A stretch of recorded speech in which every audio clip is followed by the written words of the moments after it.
No. And I hear you. I hear you loud and clear. Yeah. Look, Stu, Fernando has to sit somewhere. He can't sit on my seat because he's too small. You can't sit on my seat because you're too small. So he's just going to sit on your couch today. It's just one day. Wow.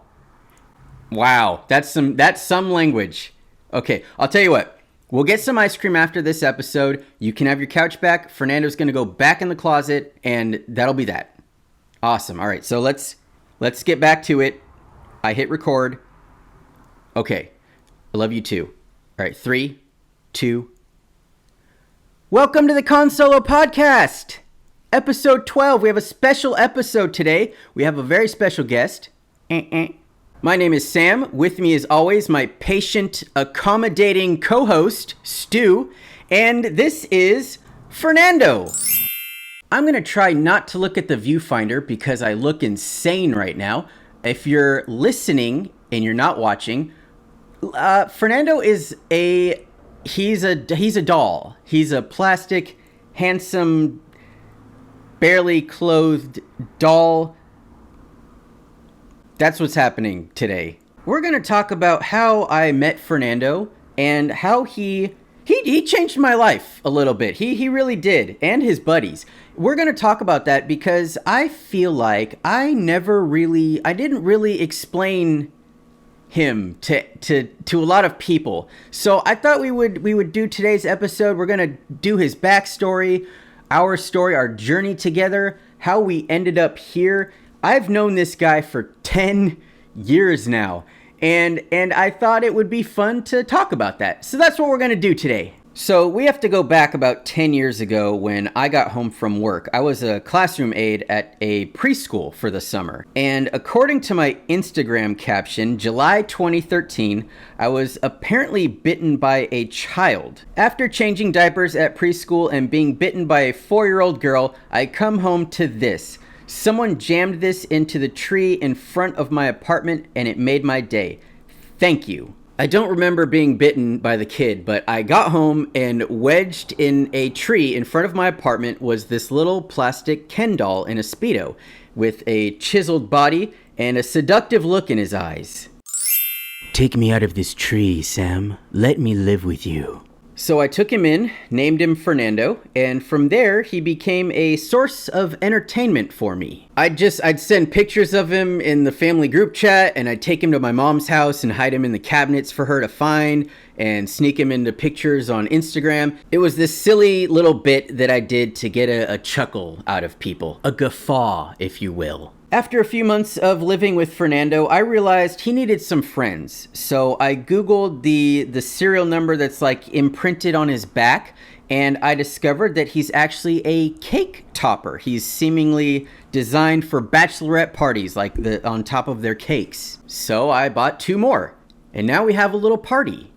Around the time I found Fernando, or we found each other, Vine was becoming a hugely popular app. If you didn't use it, it's basically TikTok, but for 6-second clips. There were some really talented people on there, and a lot of YouTubers today, they got their start on Vine, which I'm sure a lot of you already knew that. Vine left such a huge impact on like just internet culture. I'm like, if you were on Vine, you can't drive by a road work ahead sign and not think of Drew Gooden's immortal, yeah, I sure hope it does. And I could probably go to a bar and go up to somebody and say, and they were roommates, and somebody will get the reference. They'll know right away. Anyway, my brother Ben was posting on there, and he was very rapidly gaining like a huge following. Ben got really popular doing this bit where he would go up onto our roof, or he would go to our college down the street and go onto that roof,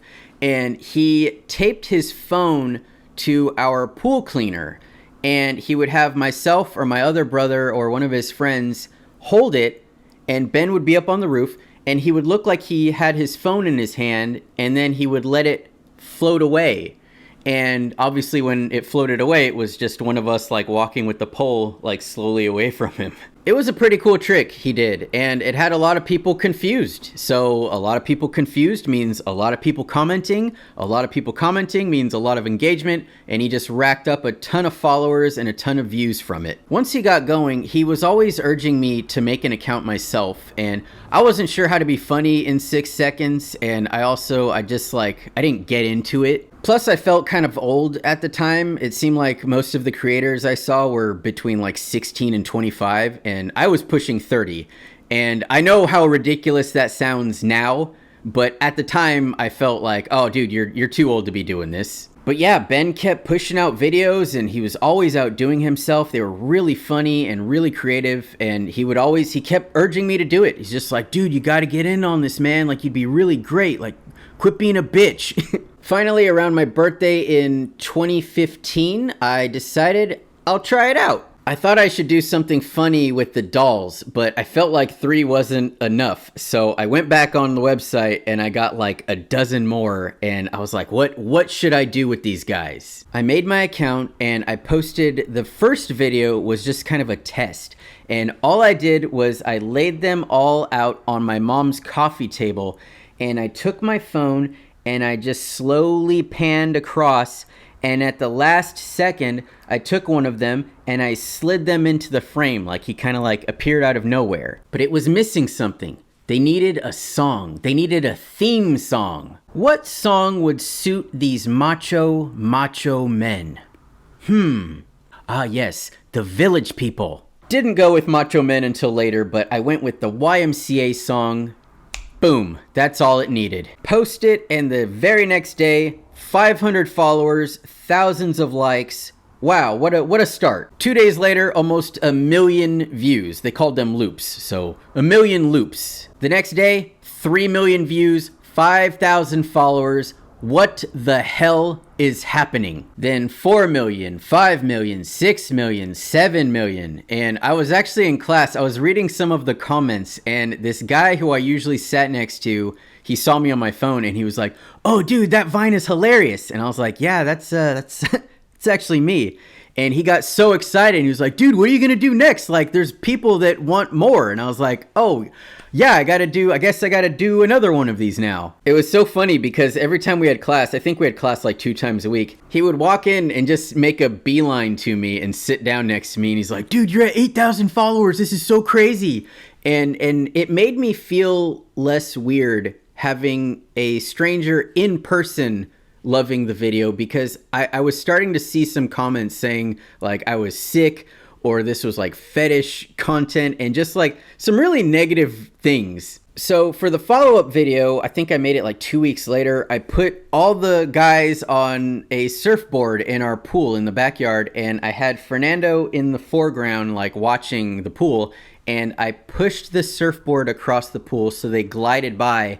And it was kind of like the first video in a way. The first video I made, I used the first 6 seconds of the song, so there were no lyrics. But in this one, I used a portion with the lyrics, and it blew up again. It was a hit. And from there, it was a juggernaut. I was hitting 2,000 followers a day, and everyone wanted more. Do more. You should do this. You should do that. Oh, do this. And I was the 29-year-old guy on the internet with dolls.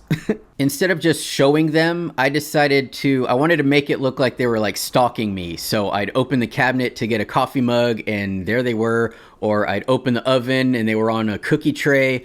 And in a month, I had like 30,000 followers, and everyone wanted more. I started using like disco songs. I used It's Raining Men and other Village People songs, and I used I'm Too Sexy by Right Said Fred. Just whatever would fit the sexy shirtless men aesthetic. And I went all out too. I snuck into my college on a Saturday morning at like 5 a.m. and I had my backpack full of the dolls, and I shot one in the classroom where they were all occupying the desks, and I walked in on them.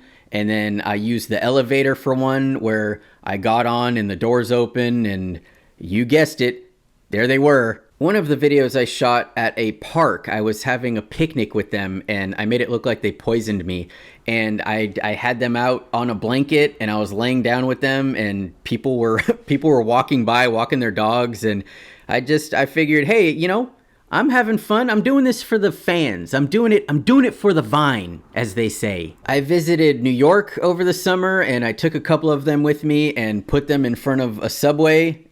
That was a vine. I went to Alabama for training for my job, and I brought them with me and made it look like they followed me to Alabama. I probably shouldn't have done this, but I was on like the 20th floor, and the window could only open so much, and I flung them out the window. I can't remember what the video was about, but that was something that I did. My brothers and I went to Paris, and I brought one of them, and I left him. It was snowing there, and I wedged him in the snow on the roof of, it was like a low-hanging roof of this little restaurant. So somebody in Paris probably found him, and they got to be as equally as confused as I was. I was just constantly looking like an insane person, taking these dolls out and propping them up and shooting a video or taking pictures. After maybe a month or two, I had people asking if they could buy them or if I made them, like could they have their own Fernando?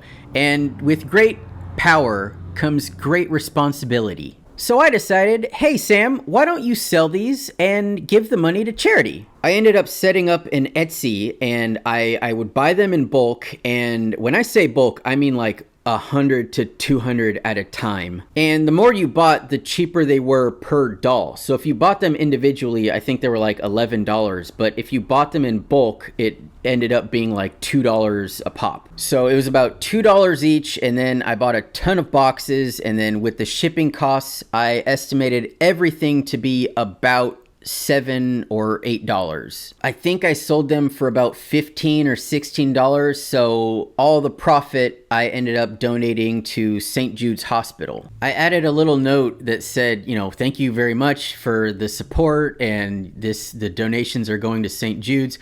Can you please take a picture wherever you are in the world, take a picture with him? And at the time I wanted to do like a coffee table book or something, or a calendar, but I ended up not doing it. But a whole bunch of people sent in these amazing pictures. It was just so crazy getting an order and seeing like Australia or Tokyo or whatever. I'm like, these little dudes are going to other countries, and that was so awesome. I remember one woman messaging me saying that her and her girlfriend were like obsessed with them, and she ended up buying like 25 or 30, and she positioned them on her bed as part of her proposal. She proposed using the little dolls. Someone sent a picture of them holding it up in front of the Mona Lisa.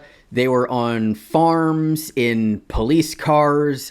People put them on their pets. It was insane how many people were into this. Now I regret not doing that coffee table book, because so many people participated in this and were probably excited to submit their pictures. And I don't know why I didn't do it. I really should have. What was really cool is back when I used Tumblr, I would post the videos on there and they would do extremely well.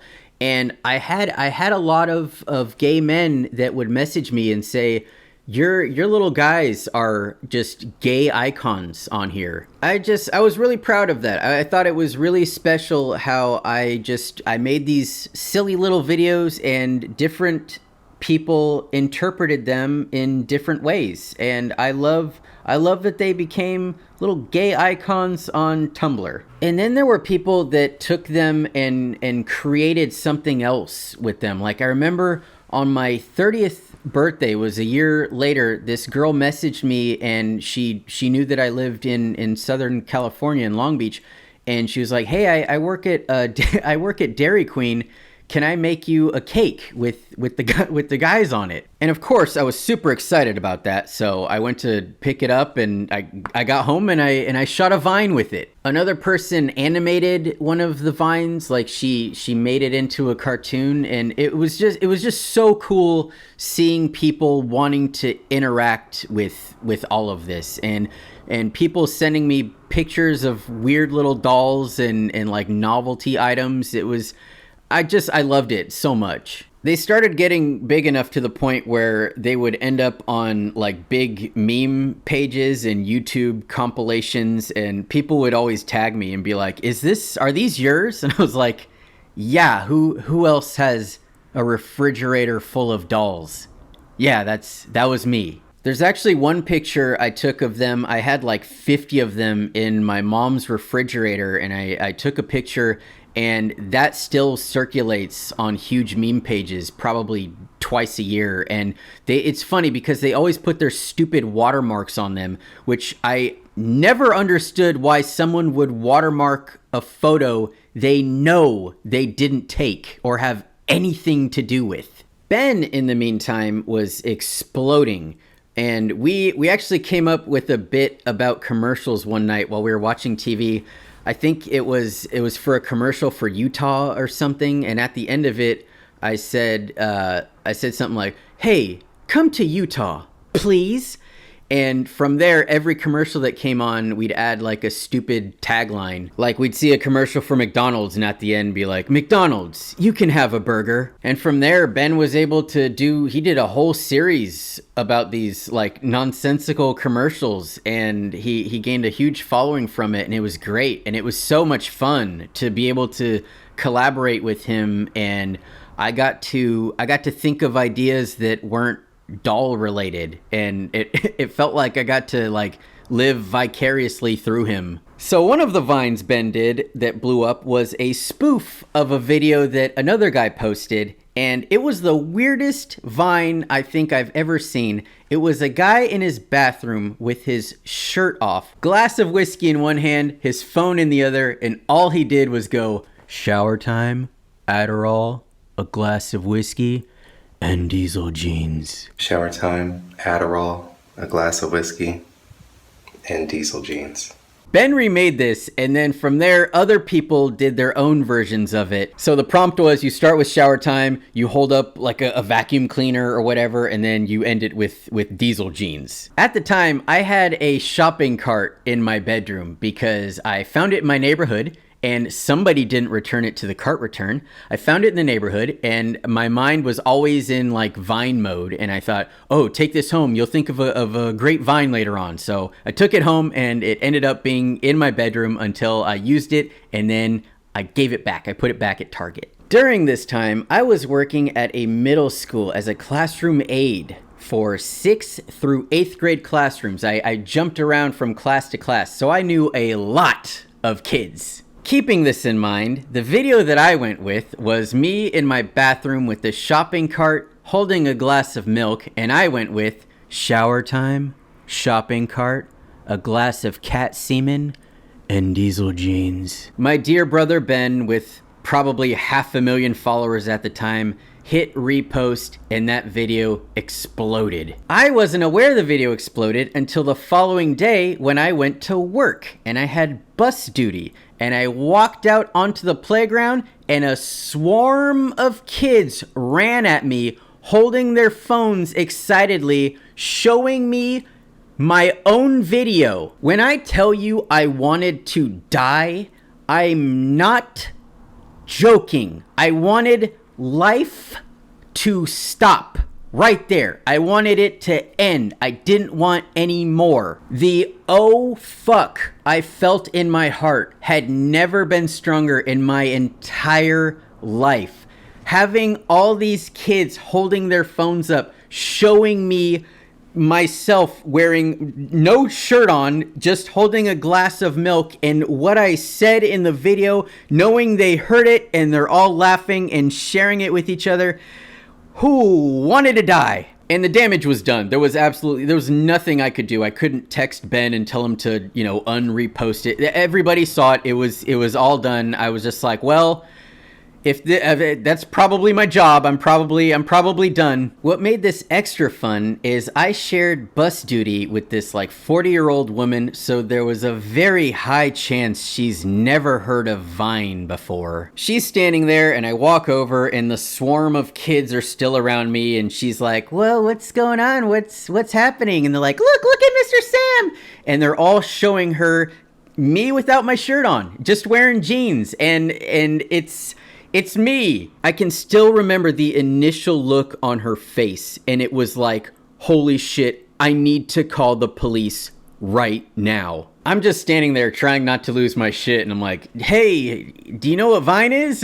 I can see in her face, she doesn't know which emotion to stick with. And I'm trying to explain. I'm like, yeah, there's an app, it's called Vine, and you post videos, and there was a guy who had his shirt off, and he had jeans on, and he had a glass of whiskey, and an Adderall. Like there was zero way to explain this to anybody who wasn't on Vine. Like, how do you even start to explain this? Like, you have to explain like what Vine is, because she had no idea. You have to explain the initial video of the guy, and then what my brother did, and then like what the other people did, and then what I did, and it wasn't gonna happen. And what was even worse was that a lot of them had screenshot the video, so it wasn't even a video of me, it was just a picture. So without knowing anything, it could look like I was sending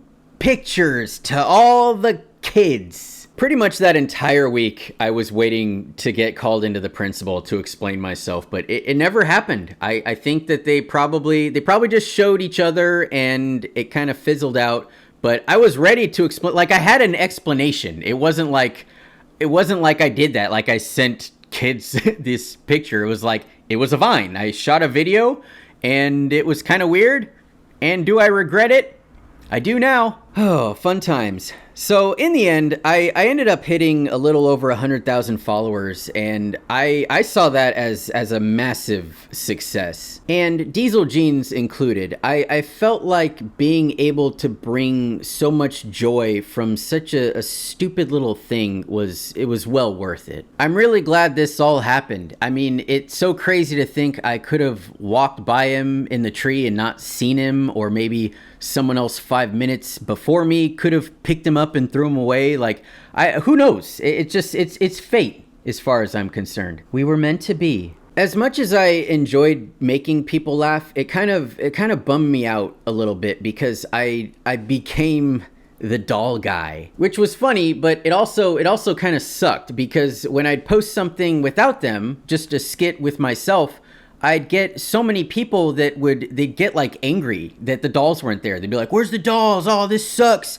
And I'd see the views were lower, and people would be unfollowing me. Like my following would drop. But it was like, I'm the guy behind the dolls. If you think they're funny, I'm the reason. I'm the guy. I'm him. But yeah, that didn't help my confidence as far as creating anything. And so when Vine ended in early 2017, I didn't jump ship to YouTube or any other platforms, because it seemed like I had a very specific thing I was known for, and it was over. So it was over. And people, including myself, always stress being yourself and not allowing yourself to become one specific thing. But sometimes that doesn't ring true. Unfortunately, sometimes you're the guy with the dolls, and that's all they want. So you have to become the niche, or you think you won't succeed or be good at anything else. But I think that gets boring. And to imagine myself still doing this bit, like playing out an idea that long, it isn't fun for me. And looking back on it now, the fact that I did it for as long as I did, it was too long already. This is gonna sound awful, but with COVID, I got like a second wind with doing all of this. I started making skits that I enjoyed, and if other people liked them too, great. And if not, whatever, keep making them, because that's what you like doing. There's always going to be people that don't enjoy something that you make, and that's okay. That happens, and it can't deter you from creating. If I allowed myself to say, screw you, the dolls aren't in this one, instead of going, oh geez, they don't like me, I better delete this one, I probably would have had a different life today. I know that sounds overly dramatic, but it's true. I probably would have started making videos shortly after Vine ended, and I wouldn't have spent like 3 or 4 years thinking like I wasn't talented. But look at me now, bitch! Posting on YouTube, not as often as I'd like to, but posting on there regardless. Got a podcast with my buddy Stu. Got Fernando here. The gang's all here. And you know, it's not so bad. Vine is dead. but I'm not, baby. So that's the Vine experience I had. It was a little short, but it was a fun time overall. And to this day, someone on TikTok or Instagram will randomly comment like, "Oh, aren't you the guy with the dolls?" And the older I get, the funnier that sounds now. Yes, I did. And yes, I still do. Right, old friend? All right, I think that'll do it. Thank you, Fernando, for stopping by and bringing your friends. Thank you, Stu, for offering your couch to Fernando. That was very kind of you. And I didn't forget, we're going to go get ice cream right now. Thank you, everybody, for the support since the Vine days or since recently. And yeah, we're gonna keep doing this, I think. Stu, without being a potty mouth, do you have anything you'd like to add? Wow, I felt like that was a reasonable request, but I see you couldn't honor it. Anyway, if you go out to a restaurant, be kind to your server, use pleases and thank yous, and make sure that you give them a tip. And if you go to the grocery store and you use a cart, make sure that you put it back in the cart return. Otherwise, some weird guy might find it and take it home and make a weird video that a bunch of kids see. All right, see you next week.